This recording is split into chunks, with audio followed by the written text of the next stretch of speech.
وہ تقریباً کوئی 43,000 مذاہب ہے، چھوٹے بڑے، اور 4 بہت بڑے مذاہب ہیں دنیا میں.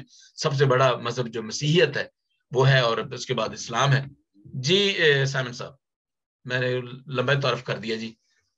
Thank you, sorry. Thank you Bashir بھائی، سارے پیار محبت کے لیے اور اس انویٹیشن کے لیے.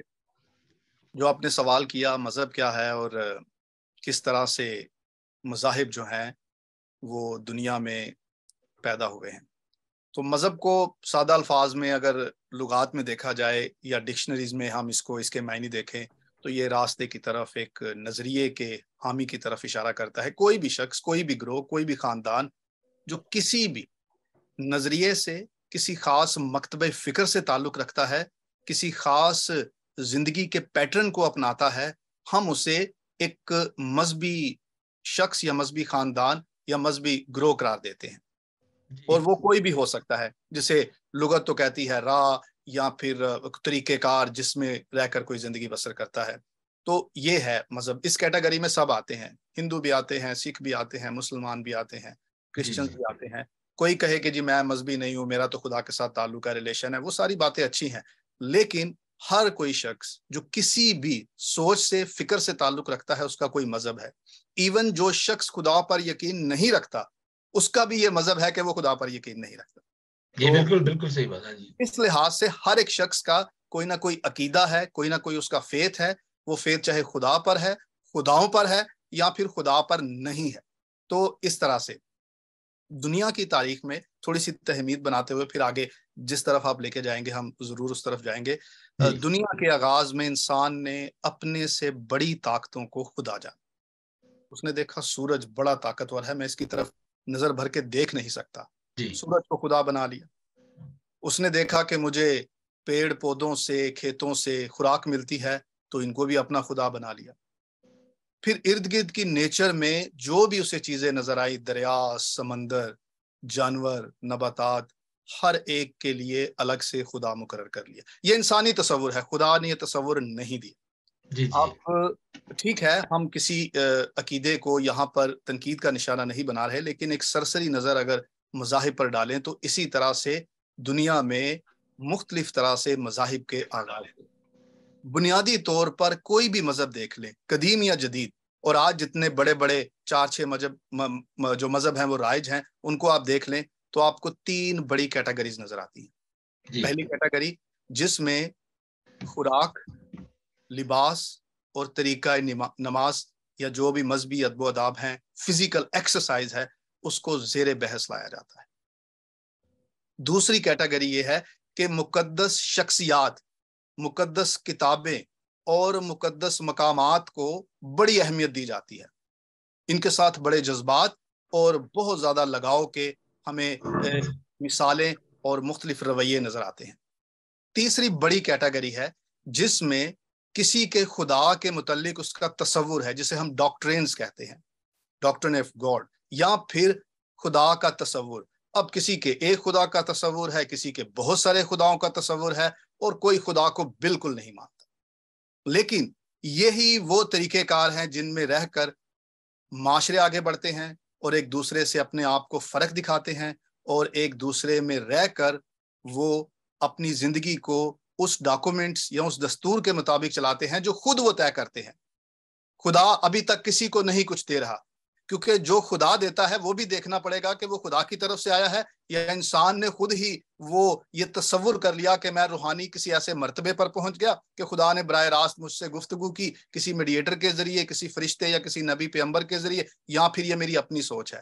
ہر چیز کو ہمیں دیکھنا ہوگا کہ وہ اس کرائٹیریا پر پوری اتر رہی ہے جس کا وہ خود دعویٰ کرتی ہے. ہم نہیں کہتے کہ یہ مذہب سچا ہے، یہ مذہب جھوٹا ہے، اور یہ شخص جو ہے یہ خدا کی طرف سے ہے یا یہ خود سے بات کر رہا ہے. لیکن تحقیق تو کرنی ہوگی، ہمیں اسے کسی ترازو پر، کسی پیمانے پر پرکھنا ہوگا. پتہ چل جائے گا کہ یہ خدا کی طرف سے ہے، انسان کی طرف سے ہے، اور یا پھر کوئی ایک اور فورس بھی ہے جسے ہم ڈیوڈ کی فورس کہتے ہیں یا شیطانی طاقت کہتے ہیں، وہاں سے بھی چیزیں آتی ہیں. اس کا بھی اندازہ ہو جائے گا. ہر ایک چیز خود اپنا پتہ بتائے گی.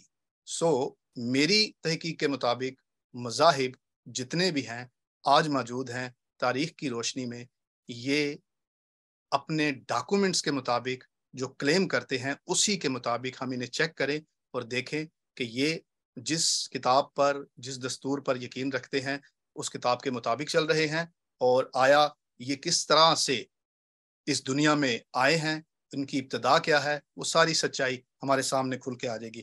تو آپ کا جو بنیادی سوال تھا وہ تھا کہ یہ مذاہب جو ہیں ان کا اگر ایمان ہے کہ خدا ایک ہے تو پھر ان کے طریقہ کار الگ الگ کیوں ہیں، یا یہ ایک جیسے خدا کو مانتے ہیں تو پھر ان میں اختلاف کہاں سے آ گیا؟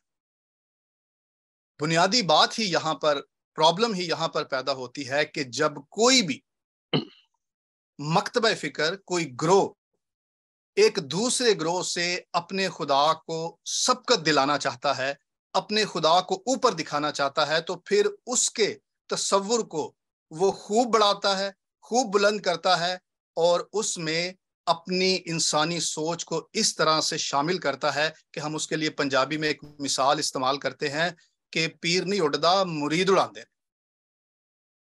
مذاہب میں ریولیشن کا تصور ہمیں دکھائی دیتا ہے۔ اب یہاں پر نام لیتے ہیں، بات زیادہ کلیئر ہوگی۔ اہل تشیع کے ہاں حضرت علی کا ڈیوائن تصور ریولیشن کے تھرو آیا ہے، اور انسپائرڈ کہاں سے ہوا ہے؟ کرسچینٹی سے۔ انہوں نے دیکھا کہ یہ کرائسٹ کو ڈیوائن مانتے ہیں، انہوں نے علی کو ڈیوائن ماننا شروع کر دیا۔ سارے مسلمان نہیں، مسلمانوں کا ایک ایسا فرقہ ہے جو حضرت محمد کو بھی ڈیوائن مانتا ہے، اور ایسا فرقہ بھی ہے جو اسے صرف بشر مانتا ہے، نبی مانتا ہے۔ ہوتا کیا ہے کہ جب تاریخ میں کوئی ایک شخص خدا کا ایک تصور پیش کرتا ہے تو دوسرا شخص خدا کے اس تصور کو، خدا کے اس میڈیٹر کو، یا اس سے جڑی ہوئی باتوں کو، کتاب کو ایک فرق طریقے سے انٹرپریٹ کرتا ہے، تو وہاں پر اختلاف ہوتا ہے۔ یہاں تک بات ٹھیک ہے، سب کو حق ہے خدا کے بارے میں اپنے تصور کو، اپنے نالج کو، اپنی تحقیق کو، اپنی معلومات کو پیش کرنے کی، یہاں تک بات ٹھیک ہے۔ یہ بھی ٹھیک ہے کہ کوئی کسی انسان کو خدا جانے اور یا پھر اسے شیطان جانے، یہ بھی تصور ہو سکتا ہے، یہ بھی نظریہ ہو سکتا ہے، تحقیق ہو سکتی ہے کہ میں ایک نتیجے پر پہنچ جاؤں کہ یہ لیڈر سیاسی یا مذہبی شیطان ہے، یہ بھی ہو سکتا ہے۔ لیکن یہ نہیں ہو سکتا کہ میں اپنے تصور، اپنے ایمان یا اپنی ریسرچ کی بنیاد پر کسی کے دائرے کار میں داخل ہو کر اسے ہارم کروں، یا اتنا ڈس ایگری کرتے ہوئے اس کی حدود میں داخل ہو جاؤں کہ اسے فزیکلی نقصان پہنچانا شروع کر دوں، اس کی سرحد میں داخل ہو جاؤں، اس کے گھر میں داخل ہو جاؤں، یا اس کی زندگی میں فزیکلی میں اس کو نقصان پہنچاؤں۔ نظریات کا اختلاف ہو سکتا ہے، ایمان اور عقیدے الگ الگ ہو سکتے ہیں۔ کرسچینٹی میں بہت سارے مختلف ڈاکٹرنز ہیں خدا کے متعلق۔ مذاہب کے اندر، ہر مذہب کے اندر، میں نے ہندوازم کو پڑھا ہے، ہندوازم کے اندر مختلف گوتوں کو بھی میں نے اسٹڈی کیا، کیونکہ میں بنیادی طور پر کمپیریٹیو ریلیجس کا اسٹوڈنٹ ہوں۔ پھر اس کے بعد میں نے بدھزم کو، اور بدھزم کے اندر جو شاخیں ہیں ان کو بھی میں نے دیکھا ہے۔ اس کے بعد ہمارے جو اپنے مذاہب ارد گرد موجود ہیں، اسلام، اور اسلام کے اندر جتنے فرقے ہیں، میں نے ان کے اندر بھی مطالعہ کر کے دیکھا ہے کہ کس طرح سے لوگ شاعری کے ذریعے، کس طرح سے لوگ اپنے فکروں کے ذریعے کفریہ کلمے کہتے ہیں، کفریہ کلمے اکارڈنگ ٹو اسلام، کہ کوئی اگر کسی انسان کو خدا کے برابر کرتا ہے تو وہ کفر بکتا ہے۔ منصور نے کہا کہ ان الحق، تو آپ نے اسے سولی چڑھا دیا۔ آج آپ کے ہر گلی محلے میں صوفیزم والے ان الحق تو کہتے ہیں، لیکن آپ کسی کو کچھ نہیں کہتے۔ وہ ایسے ایسے شعر بول دیتے ہیں، ایسی ایسی بات کر دیتے ہیں کہ جس سے کفر صاف چھلکتا ہے، اور آپ کو کوئی پرابلم نہیں ہوتی۔ لیکن جہاں پر کوئی کرسچن جو ہے اس سے آپ کا ذاتی کوئی اختلاف ہوتا ہے، یا آپ کو ویسے ہی اس کا وجود اچھا نہیں لگتا، تو اس پر الزام لگا دیتے ہیں۔ کہ ایسے شعر لوگوں نے نہیں کہے کہ جب اللہ آ رہا تھا، جب اس نے محمد کو آتے ہوئے دیکھا تو اللہ جو ہے وہ آپ پنجابی میں اللہ آپ نچن لگ پہ۔ واٹ از دس؟ آپ ایک طرف آپ ڈانس کو، ایک طرف آپ جھومنے کو کفر قرار دیتے ہیں، اور دوسری طرف آپ کہتے ہیں کہ اللہ نے جب محمد کو دیکھا تو جب معراج ہوا تھا تو وہ جھومنے لگا۔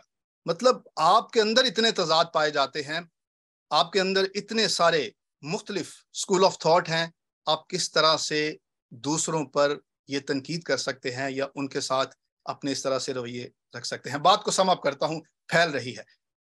میری سوچ، میری تحقیق یہ ہے، آپ اس سے اختلاف کر سکتے ہیں، میرے پینل کے لوگ بھی اس سے اختلاف کر سکتے ہیں، اور یہ اچھی بات دلیل کے ساتھ۔ سامر صاحب ایک منٹ میں ذرا تھوڑا سا آپ کی جو ایک جو پوائنٹ آ گیا ہے، اچھا اسی سے آپ چلے آگے چلیں گے تاکہ جو ہے نا وہ کام. ابھی جو اختلافات آپ نے بات کی، اور سوری جو وجوہات ہے، پہلی مداخلت ہے، اور پھر یہ ہے کہ آپ فزیکلی آپ کسی کو انٹروین کرتے ہیں کہ یہ نہیں، اس کے اندر وجوہات یہ ہوتی ہے کہ آپ پاور میں ہوتے ہیں اور آپ چاہتے ہیں کہ اپنی پاور دکھائیں. یہاں پر بھی میں نے جب یہ اسٹڈی کر رہا تو میں نے دیکھا کہ یہ جو میوچل اگنورینس ہے دونوں طرف سے، اور یا ایک مذہب کے اندر جو ہے نا بہت بڑی اگنورینس ہے، جہالت یہ ہے، یعنی کہ جہالت کا مطلب یہ برا نہیں لفظ کہ وہ جانتے نہیں ہیں، وہ جانتے نہیں ہیں، وہ اپنا جو ان کا اندر جو ہوتا ہے نا وہ باعث کا جو یا